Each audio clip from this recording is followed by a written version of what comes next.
शहर में एक अजीब सर्दी थी और हवाएं ऐसी चल रही थी जैसे किसी ने प्रकृति के सारे द्वार खोल दिए हों। उस दिन स्कूल से लौटते समय नोबिता बहुत थका हुआ महसूस कर रहा था।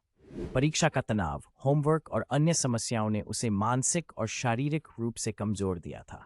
जब वह घर पहुंचा तो बाहर बारिश होने लगी थी और बिजली की तेज कड़क से पूरा आसमान गूंज उठा था। आमतौर पर डोरेमोन हमेशा उसके साथ रहता था, लेकिन उस दिन डोरेमोन कहीं नजर नहीं आ रहा था। नोबिता ने डोरेमोन को आवाज दी, लेकिन कोई उत्तर नहीं मिला। उसे लगा कि डोरेमोन शायद कहीं बाहर गया होगा, लेकिन बिना बताए वह कभी नहीं जाता था। घर में गहरी खामोशी थी और यह खामोशी उस तूफानी रात के बीच और भी भयानक लग रही थी। नोबिता ने अपने गीले कपड़े बदले और अपने कमरे में चला गया। उसने अपना होमवर्क करना शुरू किया, लेकिन वह अपने विचारों में खोया हुआ था। उसके मन में अजीब अजीब विचार आ रहे थे। अचानक लाइट चली गई। कमरे में घुप अंधेरा छा गया। बाहर की बिजली की चमक से कमरे में थोड़ी थोड़ी रोशनी आ रही थी, लेकिन इस रोशनी के बीच अंधेरे में कोई डरावनी परछाई उभर रही थी। वह परछाई दीवार पर हल्के से हिल रही थी, जैसे कोई उसके बहुत पास खड़ा हो। नोबिता ने धीरे से अपने चश्मे को ठीक किया और उस परछाई को ध्यान से देखने लगा। पहले उसने सोचा कि यह उसकी आंखों का धोखा है, लेकिन वह परछाई धीरे धीरे उसकी ओर बढ़ रही थी। अब वह पूरी तरह जागरूक हो गया था कि कुछ न कुछ गलत हो रहा है। उसका शरीर पसीने से तर हो गया और उसने डर के मारे बिस्तर के नीचे छिपने की कोशिश की। लेकिन इससे पहले कि वह बिस्तर के नीचे जा पाता, दरवाजा अपने आप तेज आवाज के साथ बंद हो गया। उसने दरवाजे की ओर देखा तो वह परछाई अब दरवाजे के पास खड़ी थी। नोबिता का दिल तेजी से धड़कने लगा। उसने कमरे के कोने में रखे टॉर्च को उठाया और रोशनी डाली। परछाई गायब हो गई, लेकिन उसके बाद कमरे में एक डरावनी खामोशी छा गई। तभी उसे महसूस हुआ कि वह अकेला नहीं है। उसने महसूस किया कि कोई उसकी पीठ के पीछे खड़ा है। उसका शरीर सन्न हो गया और वह हिम्मत जुटाकर धीरे धीरे पीछे मुड़कर देखने लगा, लेकिन वहां कोई नहीं था। वह तुरंत बाहर भागने के लिए तैयार हुआ, लेकिन दरवाजा बंद हो चुका था। उसने खिड़की से बाहर झांकने की कोशिश की, लेकिन बाहर केवल तूफान था। अचानक कमरे के कोने से एक धीमी डरावनी आवाज आई, नोबिता। यह आवाज इतनी धीमी थी कि वह सीधे उसके कानों में गूंजने लगी। नोबिता का शरीर जैसे जम सा गया हो।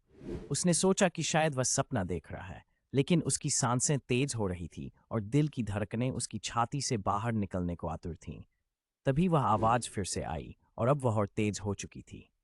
नोबिता। वह बिस्तर से कूदकर दौड़ा, लेकिन उसके कदम लड़खड़ा गए। उसने एक बार फिर टॉर्च जलाया और चारों ओर रोशनी डाली। इस बार उसे परछाई साफ साफ दिख रही थी।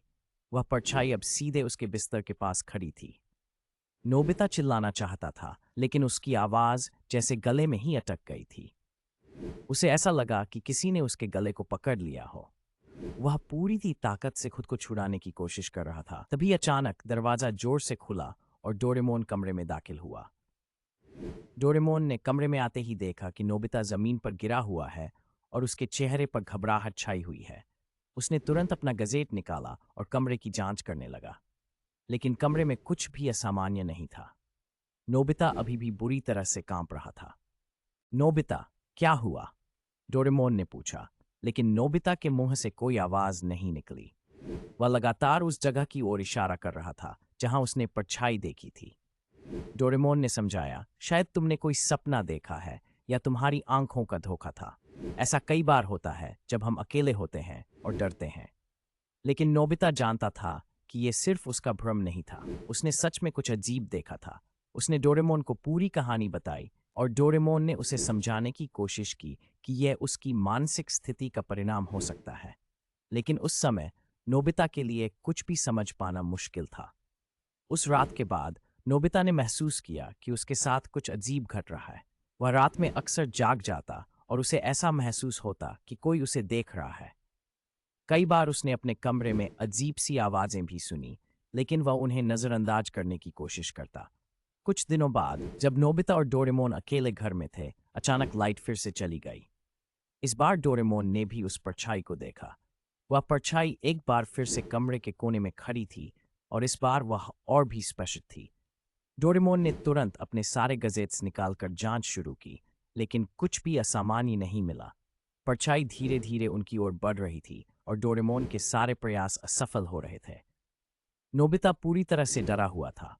डोरेमोन ने उसे पकड़कर कहा, हम यहाँ से बाहर निकलना होगा, लेकिन दरवाजा फिर से बंद हो गया था। डोरेमोन ने अपने डोर टू एनीवेयर गजेट का इस्तेमाल करने की कोशिश की, लेकिन वह भी काम नहीं कर रहा था। ऐसा लग रहा था कि उस कमरे में कुछ अदृश्य ताकत थी जो उन्हें बाहर नहीं जाने देना चाहती थी। अचानक परछाई कमरे में फैलने लगी और अब उसने पूरे कमरे को अपनी चपेट में ले लिया। डोरेमोन और नोबिता दोनों उस भयानक दृश्य को देखकर स्तब्ध थे। दोनों के पास अब कोई रास्ता नहीं था और उनकी चीखें गले में दब गई थीं। तभी अचानक दरवाजे पर जोर की दस्तक हुई। दरवाजा अपने आप खुल गया और बाहर से तेज हवा का झोंका अंदर आया। उसी समय परछाई भी गायब हो गई, जैसे वह कभी थी ही नहीं। डोरेमोन और नोबिता दोनों को समझ नहीं आया कि यह क्या था, लेकिन वे जानते थे कि उस रात कुछ ऐसा घटा था जिसे वे कभी नहीं भूल पाएंगे। उस घटना के बाद नोबिता ने कभी भी अकेले घर में रहने का साहस नहीं किया और डोरेमोन भी उस परछाई को याद करके सिहर जाता था।